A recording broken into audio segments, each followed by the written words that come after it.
నమస్తే, నేను మీ ఈశ్వర్. ఈ6 న్యూస్కి స్వాగతం. వార్తల్లోని ముఖ్య అంశాలు.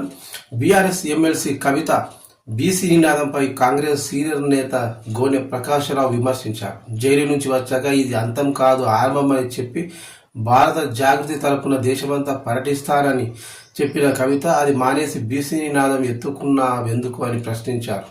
10 ఏళ్లలో బీసీలకు మీరేం చేశారని, ఈరోజు బీసీలపై ప్రేమ పుట్టుకొచ్చిందని ఎద్దేవా చేశారు. బీసీలను అడ్డం పెట్టుకుని ధర్నాలు చేయడము సిగ్గులేని పని అని విమర్శించారు. సమగ్ర కుటుంబ సర్వేలో వచ్చిన లెక్కలను 10 ఏళ్లు బీఆర్ఎస్ వాడుకోలేదని, మీ హయాంలో 33 నుంచి 23% మాత్రమే బీసీ రిజర్వేషన్లు అమలు చేశారని అన్నారు. కేబినెట్లో పార్టీలో కూడా బీసీ రిజర్వేషన్ అమలు చేయలేదని విమర్శించారు. దళితుడిని సీఎం చేస్తారని చేయలేదు. మాదిగలు గొండుగులకు మంత్రి పదవులు ఇవ్వలేదన్నారు.